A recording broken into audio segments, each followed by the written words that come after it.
Урматтуу мекендештер, урматтуу кыргызстандыктар, жалпы мени тааныгандар, инсандар, алыстан жакындан тааныгандар. Кыргызстанда болуп жаткан кырдаал боюнча баарыңыздардын кабарыңыздар бар. Мен бийликти басуулайлы, же болбосо забордон ашайлы деген чакырыктарды жасабайм. Андайга менин абийирим да жол бербейт. Андай нерсе мага да жакпайт. Ак таяк, көк таяк болуп урушкан. Биз мыйзам чегинде мыйзамдык укугубузду билип, жалпы тааныштарга, туугандарга чалып айтыңыздар. Мүмкүнчүлүгү барлары бүгүн түндөн калбай, же болбосо эртең эртең менен жалпы туугандарды байланышып, түнү менен чалып Бишкек Борбор шаарына жолго чыгышсын. Уже бүтүн Кыргызстан партиясынын лидери Адахан Кисанбаевичти фейктер менен бир жолу бүт Кыргызстанга жаман көрсөтүп бүттү. Каркыраны берип берген, Баткендеги жерди берип берген, ушундай деп. Эми бир эле сөзү калды. Ушу союзду таркатканда ушул инсан деген сөз калды да. Ошону кошуп койсо, мына дүйнөдө болуп аткан согуштарды да ушул киши кылды деп айтса деле аларга жарашат. Алардыкы окшошо берет экен азырчы. Жанагы азыр депутаттар интервьюларды берип атат, маалыматтарды берип атат. Көрүп атасыңар. Айтып атат, бизге башкача, бизден макулдук алып аткандан башкача бийликтен аша чабуу деген берене менен макулдук алган, бирок чыткынчылык деп туруп башкача беренелерди коюп атат, отпайбы? Бул кылганы өтө туура эмес. Өтө туура эмес, туугандар. Кичине ойлонойлу.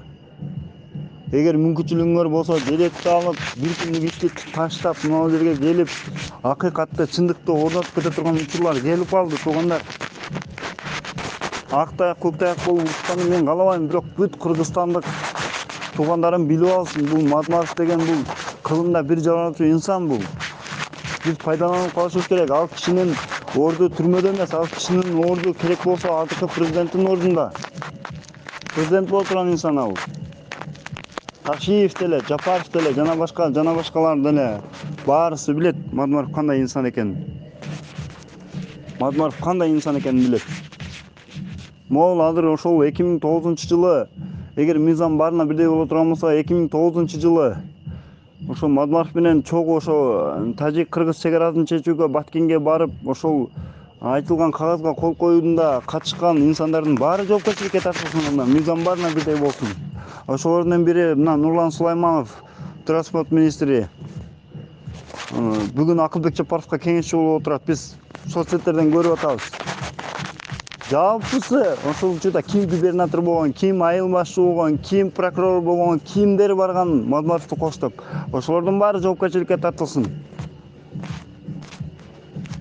Жанагы бир кыргызда жалпак тил менен айтканда, биздики калтада, анан сеники ортодо дегендей эле. Биз барып койгонбуз, бирок сен жоопкерчиликке тартыласың деп үнүн катып, башын жерге кумга тыгып отурган саясатчылар деле чыгып ой пикирин айтып койсо болот, чындыкты айтып койсо болот. Тилин кесе албайт алар. Текебаевдин бир интервьюсунда айткан, Кыргызстандын мыйзамы боюнча эгер ошол 2009-жылы ошону кылмыш деп атаган болсо, ал кылмыштын мөөнөтү деле өтүп кеткен.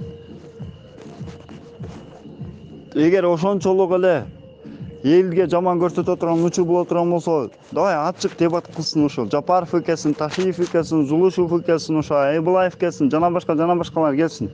Ким Матмаровду жаман көрүп аткан болсо. Мына теле дебатта бир көрөлү. Мына сот кылды, сотко деле журналисттер, тарапташтар эч ким кире алган жок. Басым болгондур балким, эмне болгонун билбейбиз.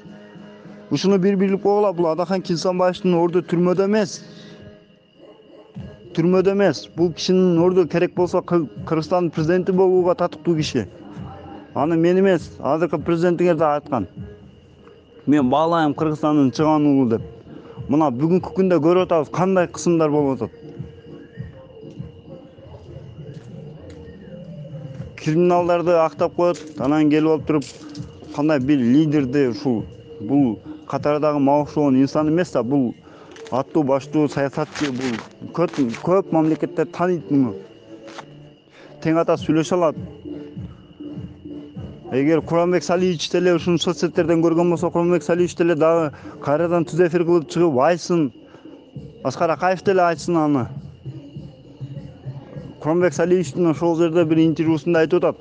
Бул жерди эч ким сата албайт деп атат. Буну кыргызстандык жердештерим билип алсын деп атат.